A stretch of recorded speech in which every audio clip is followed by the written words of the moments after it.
silakan masuk ke gubuk saya. Nah, padahal rumahnya istana. Ya kan? My wife itu sibuk banget di dapur.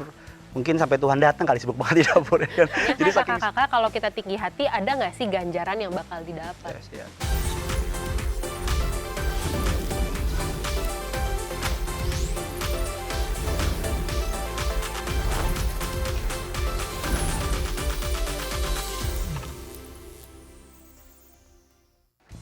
Salam semuanya para pemirsa live channel dimanapun saudara berada. Sebuah sukacita yang besar dan luar biasa bagi saya, Pendeta Gideon Simanjuntak, boleh hadir dalam ruang kaca Bapak Ibu semua, teman-teman semua. Dan biasanya nih yang mendampingi acara ini teman saya Pastor Yeri Patendasari bersama juga dengan Marji. Dan hari ini saya didampingi oleh belahan hati saya, cinta abadi saya, yaitu Amanda Zevanya. Hey. Halo, shalom teman-teman semua. Welcome to Way Out.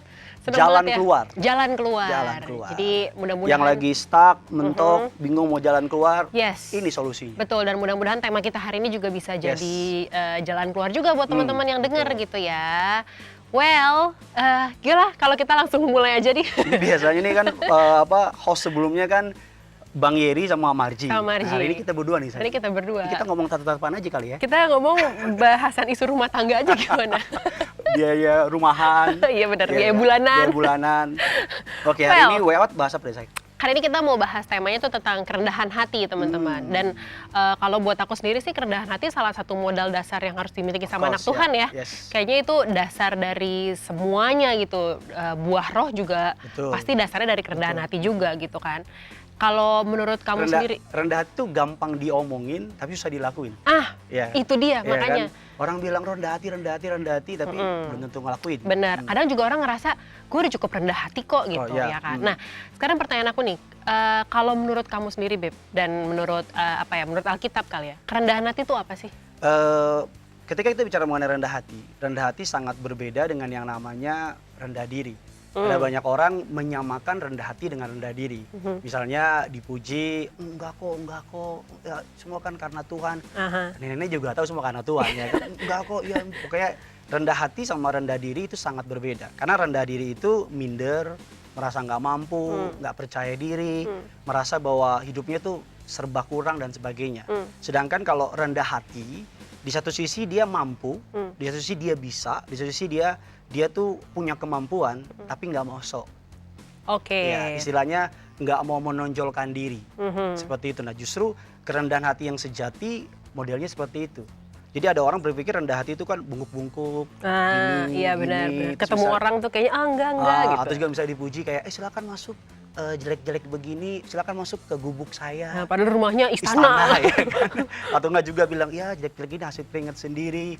Kelihatannya sounds-nya rendah hati, tapi sebenarnya menyombongkan diri sendiri. Ya kan? Atau juga ada orang kelihatannya rendah hati, misalnya dipuji, lu keren banget, lu bisa banget. Oh enggak kok, tapi dalam hatinya emang gue keren. Ya iyalah keren ya, gue. Nah, jadi ada ada benang yang tipis banget antara rendah hati sama rendah diri. Dan sekarang juga ada istilahnya humble brag ya. Kesannya tuh kayaknya humble padahal sebenarnya they are bragging about something they achieve in life gitu kan. Nah ini packagingnya kelihatannya rendah hati tapi dalamnya enggak. Dalamnya sebenarnya enggak. Nah ini ada yang menarik nih Beb. Jadi ada teman-teman live channel. Ya maaf ya, ini namanya rumah tangga. Kita obrolan Pak Sutri. Biasanya lebih norak lagi, handuk, hantu dan sebagainya. Well, ini ada satu pertanyaan dari teman-teman live channel juga. Dari teman-teman live channel juga gitu. Nih dia bilang gini Beb. Halo Pastor, aku mau cerita. Halo juga. Mau ceritanya panjang nggak nih? Oh ya panjang. Aku tipe orang yang senang diapresiasi kalau aku berbuat baik. Nah kalau menurut Pastor ini sesuatu yang salah nggak sih? Dia senang dipuji kalau dia berbuat satu hal yang baik.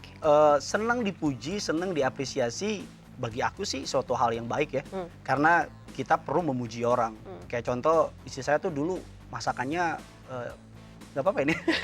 Bilang aja nggak enak masakan saya tuh dulu. Gitu, tapi saya puji dia, bukan berbohong tapi memberikan sebuah apresiasi dan makin lama makin enak sampai saya bilang saya ini kamu masak apa kamu beli di mana ya gitu kan. So apresiasi dalam tahapan tertentu bagus banget. Contoh mengapresiasi seorang ibu, mengapresiasi anaknya karena nilainya bagus. Atau seorang suami mengapresiasi istrinya karena ngurus anak dan seterusnya. Kayak aku mengapresiasi kamu karena telah menjadi penopang yang setia buat aku. Oh, siap. Oke, jadi selama masih dalam level-level yang tertentu dan bukan haus akan apresiasi, artinya apa-apa puji gue doang, apa-apa puji gue doang, apa-apa haus akan kemuliaan dan sebagainya, dalam level tertentu apresiasi sangat baik sih. Nah, kalau menurut kau batasannya sampai di batas mana tuh? Nah, itu dia kan batasannya menarik. Ada orang mengapresiasi untuk memberikan semangat, memberikan sebuah dukungan moral, you can do it, kamu bisa, ya kan, terutama buat anak-anak muda yang suka punya gambar diri yang berantakan, ya kan, dan sebagainya. Apresiasi itu akan menjadi vitamin booster buat dia untuk mereka bisa lebih baik lagi. Tapi ketika orang menjadi haus akan pujian, mendekatkan diri kepada yang namanya keakuan dan menjadikan dia menjadi sombong, and by the way, dosa pertama itu di Alkitab salah satunya adalah kesombongan. Ketika malaikat menganggap dirinya sejajar dengan Allah, malaikat menganggap dirinya, kesombongan itu mengubah malaikat menjadi iblis. Kesombongan itu mengubah raja menjadi pecundang, Lucifer dan Saul. Ketika malaikat seneng dekat memimpin pujian, ya kan, beberapa para scholar percaya dia badannya terbuat dari alat musik, dia memimpin pujian penyembahan dan dia pengen juga dipuji. Dia berasa pujiannya buat dia kali ya. Seperti itu. So, ketika dia menjadi sentralnya dia bukan lagi Tuhan, nah itu yang menjadi sangat berbahaya sih. Oh, menarik nih. Tapi kalau bicara soal kerendahan hati pasti ada alasan kenapa orang tuh kayaknya kurang rendah hati. Ya nggak sih? Kalau menurut aku orang-orang yang kurang rendah hati ini, mereka kayaknya pertama mengandalkan kekuatannya sendiri. Ya nggak sih? Mereka tuh ngerasa mereka bisa achieve something in life itu karena mereka rajin belajar, karena network yang mereka punya, karena kerja keras dari pagi sampai malam. Dia lupa bahwa sebenarnya mereka bisa achieve semuanya itu karena Tuhan, gitu kan. Ini ada satu cerita menarik nih. Aku mungkin mau cerita juga kayak sama kamu gitu ya. Aku mungkin pengen sharing sama ini akan menjadi episode way out yang sangat cheesy kayaknya. Ya, aku mungkin mau sharing sama teman-teman nih, dan aku juga cerita sama kamu gitu kan. Jadi I have a small business gitu di bidang culinary, dessert gitu. Terus waktu awal-awal aku buka batch pre-order tuh rame kan, yang pesan tuh banyak gitu. Terus batch kamu kedua seharian di dapur dan aku tidak dipedulikan. Iya, maaf ya. Jadi yang pesan banyak, terus batch kedua juga banyak, batch ketiga banyak. Terus mulai batch keempat, kelima, keenam, aku tuh secara tidak sadar, aku jadi kayak udah pede sendiri gitu loh. Kayak ngerasa bahwa, oh ini brandnya udah dikenal. Nama Amanda, dengan iklan yang oke. Dengan promosi yang oke, brandnya udah dikenal. Terus juga aku juga ya puji Tuhan rasanya juga enak gitu. Jadi kayak udah pede, dan aku secara tidak sadar ketika aku mau mulai buka PO, aku tuh lupa doa. Aku nggak libatin Tuhan. Biasanya tuh sebelumnya aku pasti doa gitu, kayak Tuhan besok mau buka PO, Tuhan Yesus berkati dan lain-lain gitu. Terus waktu mau bikin juga Tuhan tolong pakai tanganku untuk bikin dessert yang enak, yang disukai sama orang-orang. Terus mulai batch keempat, kelima, keenam, aku mulai lupa sama itu gitu. Aku ngerasa, oh gue udah bisa nih, gue udah hafal sama resepnya gitu kan. Dan ternyata malahan drop banget. Kayak puji Tuhan. Penjualannya malah drop banget gitu, sampai aku kadang-kadang kayak udah males buka PO, kayaknya nggak rame, cuman capek-capek doang gitu. And then one night aku doa, terus aku kayak tiba-tiba kayak Roh Kudus ingetin gitu, katanya besok mau buka PO. Lupa ya sama Tuhan ya, lupa ya siapa yang ngasih talentanya ya. Terus aku tuh kayak dirasa ditampar gitu, kayak oh iya ya, gue tuh kemarin ini berapa batch gue nggak libatin Tuhan gitu. Dan aku minta ampun sama Tuhan, terus kayak ini bener-bener miracle banget sih, kayak miraculously. Ternyata besokannya pas buka PO, adminku tuh bilang, Kak ini banyak banget. Dan itu bener-bener penjualan yang terbanyak yang pernah aku lakukan selama berbulan-bulan aku starting that business gitu. Kayak jadi bener-bener sadar bahwa nggak bisa apa-apa tanpa Tuhan, nggak bisa apa-apa banget gitu. Kalau menurut kamu sendiri gimana, Beb? Ya kayak ada nggak sih alasan-alasan lain ketika orang tuh jadi nggak rendah hati? Cerita kamu tuh aku lihat kan, karena kan my wife itu sibuk banget di dapur, mungkin sampai Tuhan datang kali sibuk banget di dapur ya kan. Jadi saking sibuknya tuh, tapi tiba-tiba kok jadi nggak terlalu sibuk, dan tiba-tiba kayak kamu bilang tadi kan, aku juga punya pengalaman kalau mau share kepada para teman-teman di live channel kan, di Way Out ini. As a pastor kan, saya nyiapin khotbah, belajar latar belakang teologi ya, sekolah dan sebagainya. udah pede banget nih, udah pokoknya pede punya deh gitu. Istilahnya tuh bahasa aslinya, latar belakangnya, konteks jauh, konteks dekat, eksegese udah keren banget deh. Bahkan nyiapin khotbah tuh I'm proud with myself gitu, ih keren banget nih. Ya kan, and then tapi walaupun doa, tapi lebih bersandar kepada Pengetahuan. kemampuan sebagai manusia, public speaking dan sebagainya. Dan ketika khotbah tuh krik-krik gitu, kayak garing gitu, dan kayak khotbah, dan di tengah khotbah tuh kayak terus ingetin kayak enggak, di luar aku tuh kamu nggak bisa berbuat apa-apa, tapi di dalam aku kamu berbuah banyak. Nah, ketika ditanya mengapa banyak orang menjadi sombong, menjadi tidak rendah hati atau tidak menjadi rendah hati, karena simple jawabannya, karena mereka merasa bahwa kemampuan mereka dapat menolong mereka, kekuatan mereka dapat menolong mereka. So I do believe pandemi ini 2-3 tahun belakangan ini kembali merendahkan hati semua orang. COVID-19 dengan berbagai macam permasalahannya membuat kita kembali menyadari bahwa manusia hanya debu tanah. Manusia, apa yang mau disombongin oleh manusia? Semua orang kaya, educated, non-educated, orang pintar, orang hebat, ketika COVID-19 semua rata dibikin sama Tuhan. Bahkan kalau mau bilang gini, dulu my mom, mertua kamu bilang gini sama aku, manusia tuh kalau bisa sombong dengan satu syarat, nafasnya tuh udah mandiri. Jadi dia nafasnya udah mandiri, mungkin pakai LPG atau apa gitu kan. Jadi kalau nafas aja masih minjem, we have no reason. Kita nggak punya alasan untuk sombong. That's why kalau pertanyaan mengapa orang menjadi sombong, mengapa menjadi orang mulai melupakan Tuhan, karena simple kebiasaan. Ya kan, kita sering melakuin, jadi kita merasa nggak butuh Tuhan. Ya kayak udah terbiasa udah ngerti celahnya gimana, udah ngerti tekniknya. Dan menaruh rasa amannya, menaruh kekuatannya, menaruh pengharapannya kepada hal-hal yang menurut mereka harta, jabatan, posisi, kepintaran dan sebagainya. Ada dampaknya nggak sih orang yang nggak rendah hati gitu, orang yang sombong tuh apa ya, kalau menurut kamu dampaknya dalam keseharian mereka, mungkin dalam juga kehidupan spiritual mereka? Kalau secara gampangnya sih pasti dibenci sama temen-temen ya, ya kan? Itu yang apa ya, gampangnya orang pasti sebel kan sama orang yang sombong, yang tinggi hati.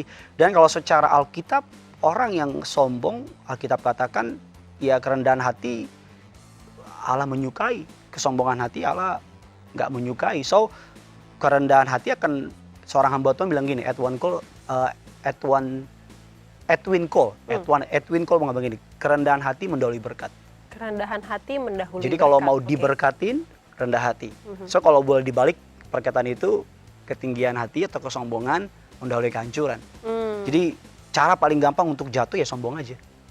Ini kayak udah menjawab pertanyaan dari teman-teman juga nih. Ada teman-teman di live channel yang juga ngasih pertanyaan, hai kakak-kakak, kalau kita tinggi hati ada nggak sih ganjaran yang bakal didapat? Itu dia tadi ya. Secara komunitas pasti dijauhin, oke. Terus juga atau kalau nggak dijauhin, orang cuma deketin, cuma ada maksudnya aja ya, nggak tulus gitu. Kayak pengen manfaatin posisi yang dia punya, atau mungkin manfaatin materi yang dia punya gitu ya. Nah, berikutnya nih, ada pertanyaan lagi. Kamu banyak nanya ya? Bukan aku yang nanya, ini dari teman-teman live channel yang nanya. Sama kan kita WA. Oh iya, jalan keluar. Kan? Atas anugerah Tuhan, semoga Tuhan berbicara sama akulah jalan kebenaran dan hidup. Oke, siap. Betul, ngasih jalan keluar buat teman-teman semua. Siap. Oke, pertanyaannya gini. Biar aman rumah tangga ini, kita siap aja lah pokoknya. Pertanyaannya gini, halo Kak, aku kadang telat sadar kalau aku lagi sombong. Jadinya udah terlanjur sombong duluan. Gimana caranya biar aku bisa sadar dan tetap kontrol diri buat rendah hati? Memang banyak orang nggak sadar bahwa mereka menjadi berubah, mulai mengandalkan kekuatannya, mulai melupakan Tuhan. Bagaimana supaya sadar dan kontrol diri? Sadari bahwa semuanya itu datang dan berasal dari Tuhan. Itu satu, sadari bahwa manusia debu tanah. Kita menjadi berharga karena Zoe-nya, hidupnya Allah dihembuskan sama kita. Jadi sadari bahwa tiap kali kita mau tidur, besok bisa nggak bangun lagi. Ya kan, besok bisa tiba-tiba nggak hidup lagi. Dan sadari selalu ada orang yang lebih hebat, lebih pinter, lebih ganteng, lebih cantik, lebih baik, dan lebih segalanya. Tapi Tuhan pilih kita. In some area Tuhan percayakan kita, kayak aku percaya banget ada pendeta yang jauh lebih hebat dari aku. Tapi kalau Tuhan pilih aku, it's all by His grace aja. Semua karena anugerah, karena kebaikannya. So jadi supaya nggak sombong, supaya bisa Supaya mengontrol, eling gitu loh, supaya eling, sadar diri. ya ingat aja gitu bahwa semua yang kita punya ini adalah pemberian dari Tuhan, datang dan berasal dari Tuhan. So nggak ada satupun yang bisa dibanggain, nggak ada satupun yang bisa disombongin. Satu-satunya yang bisa kita banggain dalam hidup ini adalah Tuhan. Yes.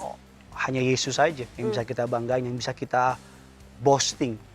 Makanya Paulus bilang gini, barang siapa bermegah, hendaklah ia bermegah di dalam Tuhan. Ya kan? Bermegah apa yang Tuhan sudah lakukan, bermegah apa yang Tuhan sudah perbuat dalam hidupnya, bermegah karena Tuhan, bukan karena kita.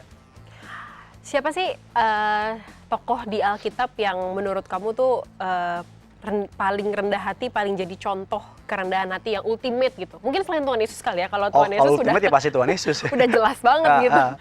Ada yang lain nggak? Banyak ya, rata-rata salah satu alasan mengapa Tuhan mau pakai mereka, kita katakan Musa adalah orang yang rendah hati. Dalam kitab Ulangan ada pun Musa orang yang paling rendah hati, lemah lembut terjemahannya, ya kan? Tapi kalau tokoh di Alkitab yang mungkin paling rendah hati banyak sekali, ya Raja Daud dan teman-temannya, para murid-murid dan sebagainya, mereka melayani, seperti itu sih. Tapi ketika Tuhan kasih mobil, Tuhan kasih jabatan, Tuhan kasih pengaruh, Tuhan kasih posisi, nah Mulai, ya kan?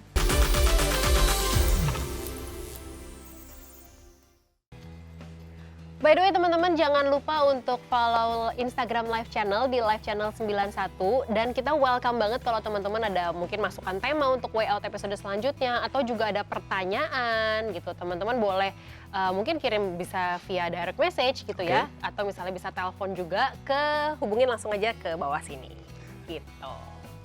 Oke, kita lanjut ngobrol soal kerendahan hati nih. Tadi terakhir kan aku makin tanya lama makin hot nih soal ya. makin seru nih. Makin seru ya. Makin seru nih, soalnya mulai nyinggung-nyinggung. Kadang-kadang ini juga nyentil orang-orang yang nggak sadar juga gitu. Pas nontonin mereka sadar. Juga jadi juga ya. final reminder buat kita juga kan. Bener.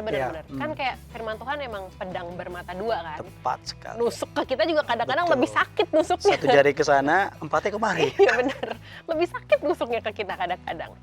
Tadi aku terakhir bahas soal tokoh Alkitab gitu. Kalau mau dibahas soal tokoh Alkitab yang udah jadi contoh paling absolut, paling ultimate, paling sempurna buat kerendahan hati adalah Tuhan kita, Yesus Kristus gitu kan. Teladan apa sih dari Tuhan Yesus yang bisa kita ambil dari sisi kerendahan hati? Aku tuh gak pernah bisa lupain, ini membuat aku menjadi sadar, karena satu-satunya pengajaran atau salah satu pengajaran yang Yesus ajarkan adalah servant leader, kepemimpinan yang melayani. Banyak pemimpin hari-hari ini kan mau pintunya dibukain, tasnya dibawain, pokoknya maunya dilayani. Tetapi Yesus datang menyungkir balikan itu. Yesus datang bahwa pemimpin itu bukan dilayani, tapi pemimpin harus melayani. Dulu kan piramidanya begini, yang di bawah, serve yang di atas. Tapi Yesus menyungkir balikan itu. Dia datang ke dunia, dia melayani, memberikan tubuh dan darahnya. Bahkan yang paling luar biasa ketika Yesus dalam suatu malam dalam Injil Yohanes 13, ketika mereka lagi perjamuan, Yesus mengambil sebuah kain lenan, mengikat di pinggangnya. Ambil baskom gitu ya, basi. Ini gambaran sebagai hamba, doulos, diikat pinggangnya dan diambil baskom, terus dicuci kaki muridnya. Can you imagine tangan yang menciptakan langit dan bumi, yang tak berawal, yang tak berakhir, Alfa dan Omega, mencuci kaki dari ciptaannya. Dan sampai murid-murid bilang kayak, aku tuh bayangin perasaan Petrus, Thomas kayak awkward gitu kan. Apa sih, jangan. Dan pada saat itu kan mereka hidup mungkin pakai apa namanya, kasut ya, kayak kasut. sendal gitu yang jadi kan terbuka, kotor sekali kan, belum ada aplikasi jemput-jemput dan sebagainya. Iya benar kan, jalan kaki kemana-mana, jadi kan pasti kaki kotor banget gitu ya. Nah so Yesus melakukan itu, dan Yesus bilang sebagaimana aku lakukan ini buat kamu, lakukanlah itu. So Tuhan aja yang mahal dengan segala kemahalannya itu memberikan kita contoh mengenai kerendahan hati. Harusnya hal tersebut menampar kita dengan sangat keras. Bahwa kalau kamu mau jadi pemimpin, suatu hari para murid-murid mereka ribut. Mereka mempeributkan siapa who is the greatest of all. Siapa yang paling terbesar dalam kingdom of God, dalam kerajaan surga. Dan Yesus kan dia kan Tuhan yang keren ya. Chill ya. Chill, cool, calm, confidence gitu kan. Dia tenang, dia tuh satu hal yang aku suka dari kerendahan hati, dari contohnya Yesus, orang yang rendah hati nggak perlu buktiin apa-apa. Orang yang rendah hati dia nggak perlu buktiin bahwa dia Tuhan. Ya kan, ketika di kayu salib kan, at the cross, disalibkan, dipermalukan, ada guru-guru atau tuan-tuan ahli Farisi, kalau engkau raja orang Israel, selamatkan dirimu dan selamatkan kami. Itu kalau dicoba sama kita model-model manusia lama, ya kan, kayak aku atau orang-orang yang belum bertobat, aku udah bertobat tentunya, jangan sampai salah ya kan. Ya kan, itu kalau waduh, apalagi untuk orang-orang ya gitulah ya kan, pasti kan kayak dicabut itu pakunya, turun ke bawah, ditamparin satu-satu ya kan, enak aja lo gua Tuhan. Ya kan, kan kita suka ketemu sama orang yang lo belum tahu ya gue siapa ya kan, lo belum tahu gue siapa. Pesan aku untuk ketemu orang kayak gitu, tinggalin aja. Kenapa tinggalin? Karena dia aja nggak tahu dia siapa ya. Kalau dia udah tahu dia siapa, bingung sama dirinya sendiri ya. Tahu ya kan. Nah, so kalau ditanya teladan apa yang paling aku suka dari Yesus, kisah dalam Injil Yohanes 13 itu menampar aku dengan keras. Jadi barang siapa mau jadi pemimpin, kata Yesus, harus menjadi pelayan, servant leader. Jadi Yesus selalu pengajarannya menjungkir balikan. Dia berbahagialah orang yang miskin di hadapan Allah. Yang ikut Tuhan jadi harus miskin. Nggak miskin secara materi, tapi miskin karena merasa memerlukan Tuhan. Karena merasa nggak punya apa-apa, nggak bisa apa-apa. Saking miskinnya. Hartanya cuma Tuhan. Iya, gitu itu. Ya. Terus juga berbahagialah orang yang berduka cita. So, Yesus selalu menjungkir balikan pola pikir atau sistem belief yang dunia sedang bangun. Kan dunia kan bilang kalau jadi pemimpin harus keras, harus nunjukin galak ya kan. Kalau senyum dikit nanti diremehin, ya kan. Dunia bilang kalau ditampar pipi kiri, wah embat, sikat, ya kan. Tapi Alkitab bilang tampar pipi kiri, kasih pipi kanan. Wah, itu bagi kita kan sebelum itu tangan nyampe, kaki so masuk ya kan. Kaki so masuk ke tengah ya kan. Nah, so Yesus sebagai Allah datang ke dunia, atribut kealahannya Alkitab katakan dia mengosongkan diri. Itu keren banget. Dia mengosongkan diri, mengambil rupa. Jadi atributnya sebagai Allah dia tanggalin, dia ambil rupa sebagai manusia, hamba. Bahkan lahir di kandang domba. Wow, dia bisa lahir di kamar, di raja, tempat istana, di hotel terbaik. Tapi dia lahir di kandang domba. Dan yang menarik lagi, sebuah Alkitab mengatakan, lihat aku berdiri depan pintu, mengetuk. Sopan banget ya. Sopan banget, ya kan. Dia bukan Tuhan yang didobrak. That's why Alkitab bilang, lihat aku mengutus kamu seperti seekor domba di tengah kawanan serigala. Dari ayat itu aku orang Batak ya, nggak tahu orang Batak yang lain ya. Ini bukan sebuah stigma atau apa ya, tapi aku pribadi, kita kan Batak kan pokoknya kuat gitu ya kan. Rasanya tuh kan kok domba sih nggak bisa macan tutul gitu ya kan, atau misalnya dinosaurus ya kan. Tapi dari ayat itu kan kita menyadari bahwa domba adalah the most unindependent animal, hewan yang paling tidak berdaya, tidak mandiri. Dia nggak punya cakar untuk melindungi dirinya sendiri, dia nggak punya taring. So dari ayat itu Tuhan mau bilang begini, kamu bisa survive kalau kamu ngandalin aku. Kamu bisa bertahan kalau kamu nempel sama aku. Kamu tuh domba, kekuatan kamu di gembala. So itu tadi yang membuat aku kayak wow. Jadi setiap kali pokoknya pengen jatuh, pengen gagal, pengen hancur, sombong aja. Pengen jatuh dong, sombong aja. Karena ketika kita titik sombong, maka kita berdiri di sebuah tempat yang licin, yang anytime pasti jatuh. Yes. Tapi tadi menarik, itu juga Memang aku menarik, sayang. Bukan, pembicaraannya yang menarik, mohon maaf. Tapi lahir dan batin. Tadi menarik, yang soal gembala dan domba tuh terimplementasikan juga lewat Mazmur Daud ya. Yang Mazmur yang super famous, kayak semua orang Kristen, mau dia udah Kristen dari lahir, dari USG sampai baru angkot aja kan. Mazmur 23. Tapi ngebut di kanan ya. Tuhan adalah gembalaku, tapi ngebut. Gimana sih Mazmur 23 tapi ya kan? Ya Daud bicara itu gitu, Tuhan adalah gembalaku gitu. Daud menempatkan dirinya sebagai domba yang Dan nggak dia bisa raja. apa-apa. Iya. Dia raja, dia pemimpin, dia berkuasa, kekuatan militer di tangan dia. Dia seorang warrior, dia seorang fighter. Dia ngalahin Goliat. Jangan gue lihat, tapi ketika ketemu dengan Tuhan, kalau bahasa bayangan jadi aku tuh, domba. dia taruh pedangnya, taruh pisau dan dibilang, The Lord is my shepherd. Tuhan adalah gembalaku. Jadi dia kayak, dia tahu gitu bahwa ya Daud tuh hebat karena Tuhan. Yes, benar banget. Terus tadi juga kamu sempat singgung soal ini, orang yang rendah hati itu nggak perlu buktiin apa-apa. Ini kayaknya ada satu fenomena yang lagi famous banget belakangan ini adalah soal flexing. Ya, flexing tuh jadi fenomena di mana orang-orang tuh memamerkan kekayaan, branding, Betul. membuat citra dirinya jadi mungkin satu golongan tertentu, satu strata sosial tertentu gitu. Padahal yang belum tentu juga hartanya harta dia juga.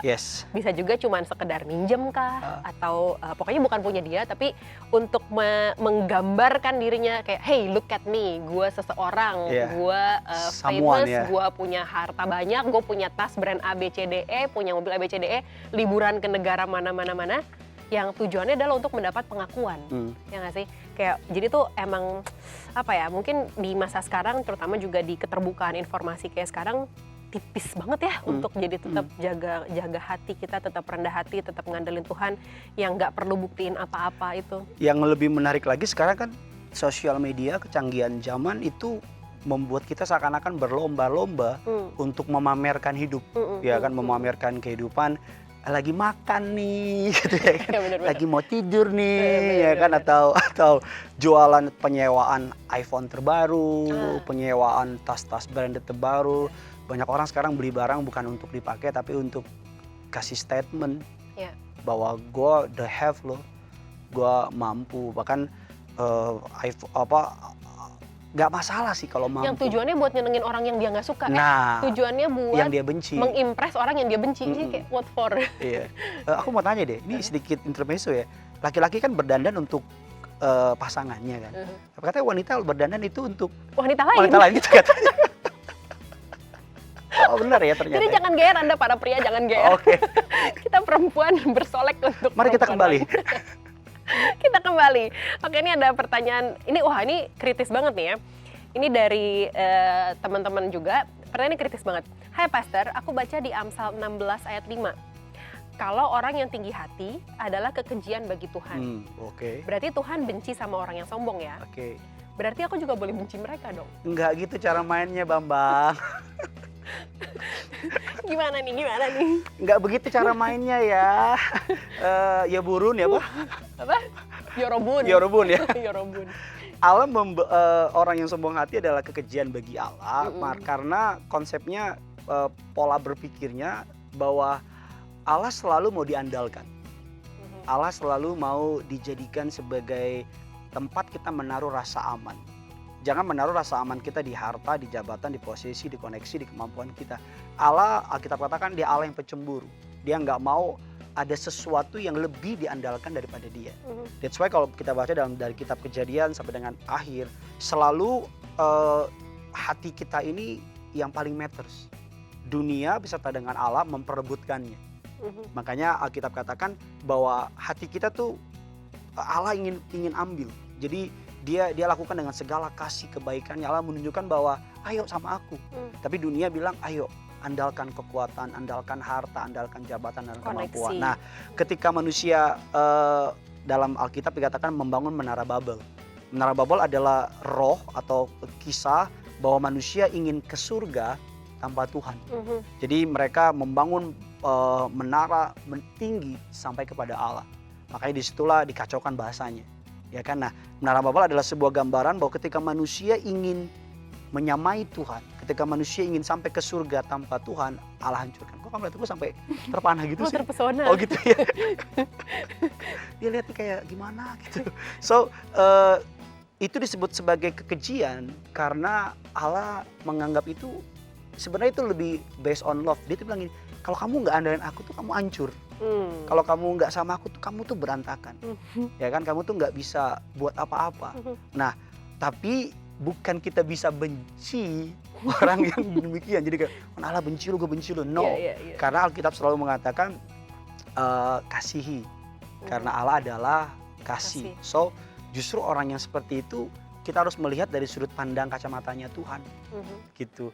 Kita lihat, aduh kasihan ya, dia kira uangnya bisa tolong dia. Oh dia kira hartanya bisa bantu dia. Oh dia kira kecantikannya akan selamanya. Justru orang yang sombong kita melihatnya dari kasihnya Allah. Gitu, kayak aduh kasihan ya, kan kita suka ketemu gitu kan.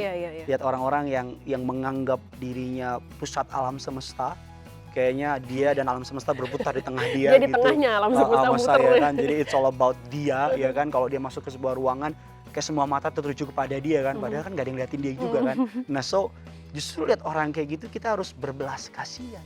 Kayak kita bilang, aduh kasihan ya, dia kira dia sesuatu padahal di belakang. Bahkan orang-orang itu sebenarnya mohon maaf ya, patetik, menyedihkan. Karena di depan dia dilihatnya tuh dia keren, tapi di belakang orang ketawain dia. Iya kan, orang bilang dan sebagainya. Jadi konsepnya bukan, oh Allah benci orang sombong, ayo mari kita juga benci sama mereka. Jadi kayak dilegalkan ya, kayak sikap membenci itu yang dilegalkan, enggak gitu. Itu kayaknya anak zaman sekarang mudah-mudahan gitu ya. Berpikirnya sederhana aja gitu ya. Tapi gimana sih ya kalau, jadi gini, kalau buat aku kan kerendahan hati memang kita perlu latih ya. Bukan satu hal yang datang instan gitu, karena pada dasarnya kita manusia, kita senang dipuji, kita bekerja keras, terus kita ngerasa itu semua karena kita. Itu kan berarti untuk punya kerendahan hati adalah mesti ngelawan daging, ya nggak sih? Mesti ngelawan ego kita, mesti menyalipkan diri kita sendiri juga untuk bisa punya kerendahan hati gitu. Tapi kan dari satu hal yang ya itulah tadi, dari setiap hari kerendahan hati kan harus jadi karakter. Kalau karakter kan ibaratnya apa ya? Kalau karakter tuh udah implant gitu di dalam diri kita, udah installed, udah terset secara otomatis gitu kan. Dan itu pasti butuh proses yang panjang. Kalau buat kamu sendiri gimana sih biar kerendahan hati itu jadi karakter, bukan lagi sekedar latihan rendah hati, tapi udah jadi satu sama kita gitu, udah jadi karakter kita. Ya cara paling gampang adalah ya melihat Yesus sebagai contoh, berarti sebagai sebuah tujuan. Karena kita diciptakan untuk menjadi segambar serupa seperti Allah. Alkitab katakan ketika kita memandang Yesus, melihat Yesus, Yesus adalah contoh yang paling sempurna, yang paling tepat. Udah menjadi sebuah, bukan contoh lagi, tapi udah hakikat. Karena dia menggambarkan sebagai yang punya segalanya, tapi menyerahkan segalanya itu untuk dapat kita. Dan kalau aku pribadi belajar untuk supaya rendah hati ya, gimana ngomong gampangnya, ketika kita ngerasa gue udah rendah hati, sebenarnya nggak rendah hati. Justru di titik itu kita nggak rendah hati. Gue udah rendah hati, sebenarnya nggak rendah hati. Karena rendah hati selalu merasa orang lain lebih penting dari dirinya. Rendah hati selalu merasa bahwa ya gue tuh punya banyak kekurangan, punya banyak kelemahan. Bukan berarti memandang diri sendiri rendah ya, tapi ya gue juga kurang kok gitu. Jadi ketika kita lihat orang lain, kayak aku suka bilang kan dalam konseling pernikahan ketemu orang lain, jangan berharap pasangan kita sempurna karena kita nggak sempurna, ya kan? Jadi ketika dua orang yang tidak sempurna ini dicintai oleh Allah yang sempurna, menjadi sempurna. Nah supaya kerendahan hati menjadi sebuah karakter ya menempel erat dengan Yesus aja, ya kan? Karena kita carang, tugas carang cuma satu, nempel sama pokok anggur. Ketika carang nempel sama pokok anggur, vitamin, buah, suplemen dan sebagainya mengalir. Ketika carang, kan kesombongan itu adalah carang merasa bisa berbuah sendiri di luar si pokok. Itu kan kesombongan. Jadi carang berpikir, oh gue berbuah karena gue nih. Ada sebuah kisah yang menarik ketika Yesus masuk ke Yerusalem dengan mengendarai keledai, ya kan? Yesus naik, terus orang-orang di Yerusalem kan menaruh jubahnya, bajunya, dan bilang Hosana, Hosana, Hosana bagi dia yang datang gitu kan. Orang yang sombong itu seperti keledai yang tenangi Yesus. Keledainya berpikir, oh gua nih katanya, gua yang ditepuk tangan ini kata keledai kan, gua yang hebat nih. Padahal keledai itu menjadi keren, menjadi hebat karena Yesus, ditunggangi Yesus. Ketika keledai itu, Yesus sudah turun dan keledai itu pergi, orang gak ada yang peduli sama keledai. Nah orang sombong itu selalu merasa dia. Jadi merasa selalu dia. Nah ketika Yesus masuk ke Yerusalem itu kan kita menjadi ingat kayak, oh iya ya, gue tuh keledainya. Gue tuh cuman keledai yang dipakai. Gue cuman sebagai alat. Yesus hanya bergerak di dalam diriku, dia memakai aku. Kayak aku hari ini bisa berdiri, bisa ngomong di depan pemirsa live channel, para sohib-sohib terbaikku. Ya, sohib, udah akrab banget apa sahabat gimana? pena ya kan. ya kalau lu bisa karena Tuhan. Kalau lu mampu karena Tuhan. Dan hal ini juga akan membuat kita ketika ada tantangan, we can do it karena Tuhan bekerja dalam kita. Karena Tuhan memampukan dalam kita.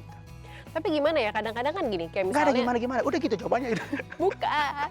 Kayak misalnya gini, kadang kan kalau misalnya kita interview kerja misalnya, suka ditanyakan, apa sih kelebihan, coba sebutkan kelebihan dirimu. Iya. Nah gimana caranya, apa ya, kadang tuh orang banyak gini loh, suruh sebutin kelebihan diri, tapi Sok nggak mau, merendah. karena nggak mau dibilang sombong gitu, nggak mau Iya, nggak mau memang terasa makanya sombong. itu latihan seumur hidup kan. Kerendahan hati adalah latihan seumur hidup, bukan hari ini. Karena ada orang rendah hati hari ini, 20 tahun kemudian belum rendah hati. Ada orang hari ini rendah hati karena mohon maaf masih belum apa-apa, masih bukan siapa-siapa. Tapi ketika Tuhan kasih mobil, Tuhan kasih jabatan, Tuhan kasih pengaruh, Tuhan kasih posisi, nah Mulai, ya kan? Ya makanya itu dia, rendah hati adalah sebuah sikap yang perlu kita jaga, maintain setiap hari. Ada kalau rendah hati mohon maaf masih bukan siapa-siapa, apa juga mau disombongin, ya kan? Tapi kan ketika di atas mulai punya mobil, mulai punya jabatan, mulai punya posisi, nah hal tersebut yang perlu kita terus maintain. Dan tapi aku tertarik sama kamu ngomong ini kan, ketika ditanya interview apa kelebihannya. Nah ada juga orang susah membedakan antara rendah hati dengan pura-pura rendah hati atau rendah diri. Kayak sebagai contoh, aku tuh selalu kalau orang bilang gini misalnya kayak, tadi khotbahnya, karena aku pendeta, tadi khotbahnya bagus. Dulu aku, enggak, semua karena Tuhan dulu. Tapi kalau sekarang aku terima, aku bilang puji Tuhan. Tapi aku terima, bukan aku terima ke aku, tapi aku kembalikan lagi sama Tuhan. Gitu. Jadi kalau orang bilang, lu tuh cantik, oh puji Tuhan, gue kan anak Tuhan, ya gue cantik. Lu cantik, enggak, masih ada yang lebih cantik. Nenek-nenek juga tahu masih banyak yang lebih cantik, ya kan? Enggak, lu ganteng, enggak. Itu sebenarnya pura-pura rendah hati. Tapi sekarang aku belajar bahwa ketika dipuji, lu tuh cantik, lu tuh bagus, oh puji Tuhan, ya karena Tuhan. Seperti itu. Tapi tentu saja puji Tuhannya bukan sekedar template of ya. course, Bukan karena rendah hati bicara di sini, ya. Bukan di sini doang, bukan di sini. Kan ada orang mulutnya bilang enggak, tapi di sini emang iya baru tahu loh. Berarti rendah hati juga bukan berarti tidak menyadari kelebihan diri sendiri juga ya, karena kita dikasih banyak ya kan hal datang dari juga Tuhan. datang dari Tuhan. Datang dan betul. berasal dari Tuhan Yes. untuk kemuliaan bagi nama Tuhan. Betul. Kita kembali lagi nih ke pertanyaan dari teman-teman live channel. Dari Banyak pemirsa ya live teman-teman channel. kamu ya? Banyak, teman-teman aku di live channel banyak banget. Nah itu semuanya, hai semuanya. Oke, jadi pertanyaannya gini. Wah, nih dia minum boleh ya? Boleh, silakan. Iya, silakan. Ini dia ngomongin temennya juga nih. Halo way out, aku punya teman sepermainan. Waduh, aku punya teman. Halo way out, aku punya teman. Sebenarnya dia itu baik, cuma kadang omongannya suka nyombongin diri sendiri. Gimana ya cara nanggepin temanku ini? Kalau kamu teman baik dan dia bisa diingetin, ya ingetin. Tapi kalau dia nggak bisa diingetin, Alkitab katakan ya doain.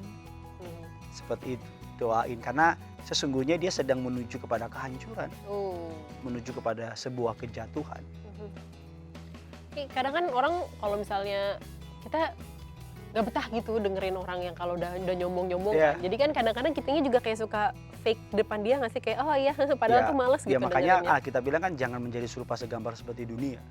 Jadi ketika dia, gila gue punya kapal pesiar gue bisa tenggelam ke bumi misalnya gitu kan. Oh gitu, oh iya puji Tuhan ya. Bisa tembus ke belahan bumi lain. Iya. Dan ataukah paling gampang ya tinggalin aja udah. Iyain aja kadang-kadang. Ya, oke, thank you, bye. Kadang iyain aja orang kayak gitu, iyain aja. Nah ada pertanyaan selanjutnya nih. Pertanyaan selanjutnya gini. Dear way out, aku sering kesel sama orang yang sombong. Ini tadi nih. Aku sering kesel sama orang yang sering sombong. Sebenarnya wajar nggak sih? Soalnya aku kadang juga ngerasa bersalah kalau aku kesel sama orang. Karena Tuhan bilang kan mengasihi. Tapi secara manusia kan gimana ya? Enek juga gitu, sebel juga kan. Itu sih human nature ya. Itu manusia banget. Jadi kesel itu ya wajar. Kita masih di bumi, masih napak kaki, ya masih wajar. Tapi kita bilang jangan sampai berbuat dosa dan jangan sebelum matahari terbenam. Jadi kalau kita kesel sama teman kita yang suka sombong, selama itu kita nggak berbuah jadi sebuah dosa, bagi aku ya itu hal yang ya manusia. Kan kita ketemu orang nih yang ceritanya selangit ya kan, langitnya kalah tingginya sama dia kan. Dia cerita bla bla bla bla bla, kita oke. Tapi kalau aku sekarang sih lebih berbelas kasihan karena dia nggak tahu apa yang diperbuat kan. Ada nggak sih cara untuk kita sebagai anak Tuhan untuk apa ya, nolong dia gitu, bantu dia untuk supaya dia jangan kayak gitu? Kalau Roh Kudus gerakan dan berdasarkan dengan kasih yang di dalam Tuhan, yang ngomong. Kayak kamu kan suka, istri saya tuh, istri dan mama saya adalah orang yang nggak pernah muji saya, nggak pernah muji saya. Jadi itu dulu mama saya setiap kali saya khotbah, jemaat bilang, wih khotbahnya bagus ini. Mama saya bilang biasa aja. Ketika menikah dengan istri saya berharap dia berubah, ternyata dia sama saja. Dan ternyata ketika saya tanya, terus mama saya ternyata pesenin sama dia ketika kita menikah, dia bilang Gideon itu pendeta. Terlalu banyak orang yang muji dia. Kadang-kadang pujian itu racun. Tepuk tangan itu nyamuk aja mati karena tepuk tangan kan. Iya kan? benar. Tak ya kan. So istri saya itu orang yang jarang banget muji deh. Jadi kalau ketemu itu gimana khotbah aku tadi sayang, biasa aja. Ya biasa. boleh lah. Ya boleh lah, itu kan kita kayak what gitu kan setelah ya, tapi itu dia karena daging kita kan meminta untuk dipuji. Nah sadari bahwa salibkan kedagingan dan menyadari bahwa semua datang berasal dari Tuhan. Itu aja sih kalau aku cuma bilang semua datang berasal dari Tuhan. Yes. Tapi ini kan kalau bicara di ini ya temen gitu, temen sepergaulan yang kita kenal gitu. Kadang-kadang tuh gini loh, balik lagi gitu di era sosial media kayak sekarang, orang tuh jempol gampang banget buat ngehujat, buat maki. Misalnya kita sebel sama selebriti tertentu atau sama influencer, kita sebel sama gayanya, terus jempol tuh gampang banget buat hate comment lah atau netizen DM maha lah. benar maha sempurna ya. Iya, ngata-ngatain lah dan lain-lain. Kalau saran dari aku sih kalau sebel sama seseorang yang kalian lihat di social media, unfollow aja, gampang. Oh gitu ya. Gampang. Jadi kan kita nggak lihat kan, jangan racunin hati juga gitu. Orang yang baper jangan main sosial media deh. Nanti jadi stres kan. Iya, betul. Karena nggak semua di sosial media Real dan apa adanya kan. Nggak semua yang ditampilkan di sosial media itu real, dan orang-orang di sosial media itu bersembunyi karena mereka nggak kelihatan secara fisik kan, jadi cuma ninggalin komen doang gitu. Lanjut ya, kita masih ada pertanyaan lagi nih dari sampai malam aku siap buat kamu. buat aku, buat teman-teman way out juga, buat pemirsa way out. Oke, lanjut nih. Oh, ada yang minta saran nih, Beb. Halo Kak, mau minta saran. Gimana? Oh, tadi gimana cara yang tepat buat negur orang yang tinggi hati biar mereka nggak tersinggung? Kamu yang paling tahu teman kamu karena every case beda, setiap orang berbeda. Tapi kalau kamu kenal baik, kalau aku sih pribadi lebih baik kelilingi diri kita dengan orang-orang yang berani mengatakan apa yang perlu kita dengar, bukan apa yang mau kita dengar. Karena teman yang model begitu akan menyelamatkan kita dari sebuah kejahatuan atau sebuah kejahatan. So kalau emang kamu kenal baik ya tentunya dengan kasih Kristus bilang sama dia, you know what? I do love you, gue tuh sayang sama lo, tapi sorry ya. Baper digituin. I do love you, oh aku juga sayang kamu. Nggak gitu cara mainnya. Maksudnya gue tuh peduli sama lo. Lo tuh belakangan ini jadi rada begini, tapi tentunya sebelumnya doa dulu. Doa dulu biar Roh Kudus lembutkan hatinya, dan ketika Roh Kudus lembutkan hatinya, kita diberi pemilihan kata-kata diksi-diksi yang tepat, dan ketika kita ngomong, pasti ya Tuhan akan ubahkan, lembutkan hati orang itu. Pernah nggak kamu ngalamin momen kayak pemirsa yang ini nih? Yang negor temen yang... Ya memang nggak enak sih. Atau mungkin kamu ditegur? Oh iya pernah. Pernah kamu kan negur aku tuh kan? Iya bener, ternyata saya pelakunya. Ya walaupun kita bilang, saya kalau aku salah tegur. Tapi kita tegur tuh nggak enak. Karena nggak ada yang enak. Karena ketika diproses, ketika digali hati kita sama Tuhan, dikoreksi, nggak pernah enak. Istilahnya oil press. Ketika tangan Tuhan lagi bentuk kita, nggak pernah, dan tangan Tuhan pisau tertajam yang Tuhan pakai kan seringkali pasangan kita. Itu untuk kamu. Dengan mulut tajam. Iya, Mulut setajam silet. Jangan dong, Jangan. program lain itu. Oh iya, oh iya. Oke, nih ada pertanyaan lagi nih. Pertanyaannya gini. Ini banyak pertanyaan kayak berkat Tuhan ya. Iya, banyak. Bagus berarti teman-teman way out kan. Oke. Pertanyaannya gini, Dear Pastor, bagaimana cara kita menunjukkan kebaikan Tuhan melalui kesuksesan kita tanpa terlihat sombong? Nah, jadi kan kita udah sadar nih, mungkin kita ada di momen kita udah sadar bahwa segala pencapaian kita, segala yang kita miliki, semua keberhasilan yang kita punya, berkat yang kita punya, kita udah sadar dari Tuhan. Nah, kita pengen glorify His name. Tapi gimana caranya biar itu nggak kelihatan kayak sombong ya? Yang pertama hati pastikan, karena apa yang ditampilkan di luar berasal dari hati. Karena ada banyak orang yang kita hidup di zaman pencitraan, kelihatannya di luar tuh di belakang enggak. Tapi kalau bicara cara aplikasinya, aku tuh suka banget sama seorang pemain sepak bola itu namanya Kakak. Ya. Slang. Itu Bim. Emosi kalau ini.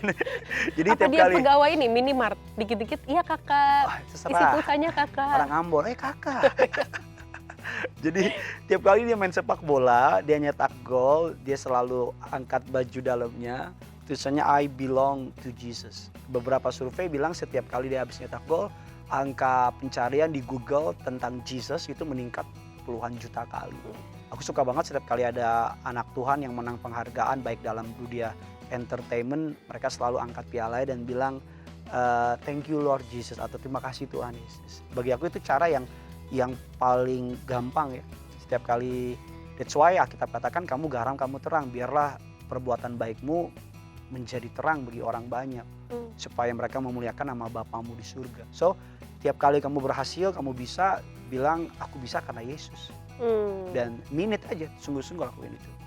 Memang berarti yang balik lagi adalah hati dan kesadaran bahwa segala yang kita punya, segala yang kita capai, itu tentang Tuhan. Tapi orang tuh suka ini loh, kadang-kadang tuh orang suka kayak, dia cuma bawa nama Tuhan doang tuh. Ya gitu. selalu akan ada pihak yang gak suka kan.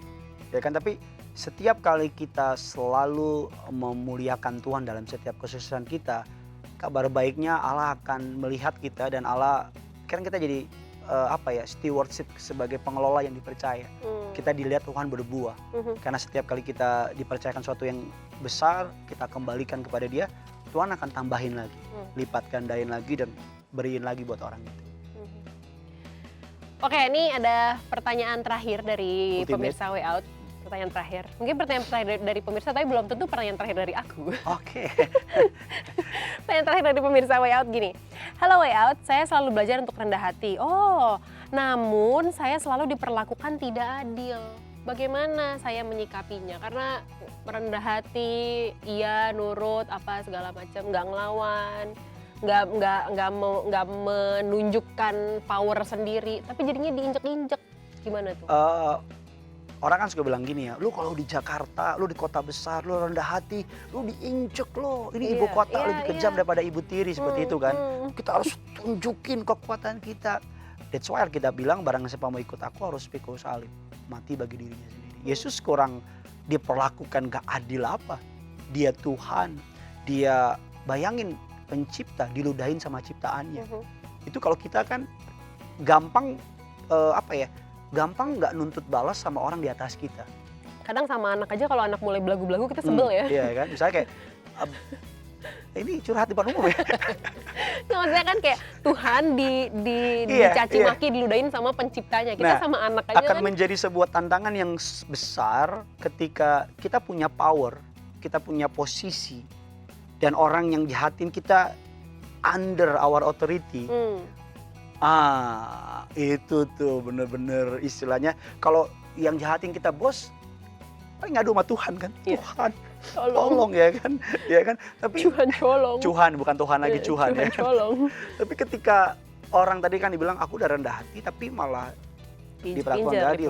Aku selalu percaya bahwa pertama pembelaan adalah hak Tuhan.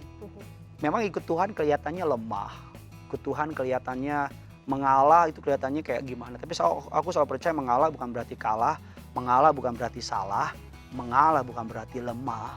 Tapi mengalah karena kita tahu bahwa Tuhan punya cara, dia punya cara, waktu, yang indah. Dia sutradara terbaik dari segala sutradara di muka bumi. So, your time will come. Waktumu akan tiba. Dia akan mengangkat kamu dengan caranya yang ajaib, dengan waktunya yang indah, dan dia akan membuat engkau tersenyum pada ending dari cerita hidup kita.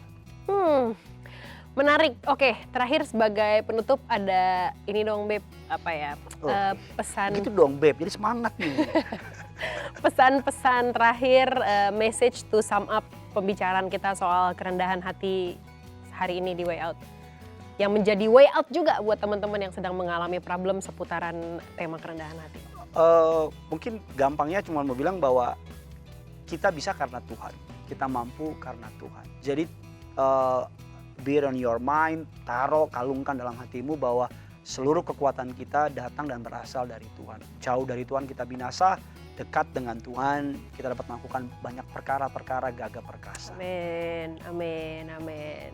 Oke, teman-teman. Oke juga teman-teman. Way Out, pemirsa Way Out semua, mudah-mudahan ini bisa menjadi jalan keluar. Betul. Bisa jadi dan jalan sama-sama keluar. kita merendahkan diri kita di hadapan Tuhan. Betul, mudah-mudahan ini jadi berkat juga buat teman-teman yang nonton. Again and again, jangan lupa untuk follow Instagram Live Channel di @livechannel91. Yes. Terus kalau misalnya ada pertanyaan atau juga masukan tema atau juga ide-ide. Ada di sini kan? Di sini. Oh di sini ya. Di bawah sini. Di mana lah ini? Di sini. Ada di bawah sini. Bisa hubungin aja ke teman-teman Live Channel yang akan siap untuk melayani pemirsa semua. Oke. Thanks for watching. Thanks for watching. Sampai ketemu dalam Way Out episode selanjutnya. Bye-bye. God bless you. Bye-bye.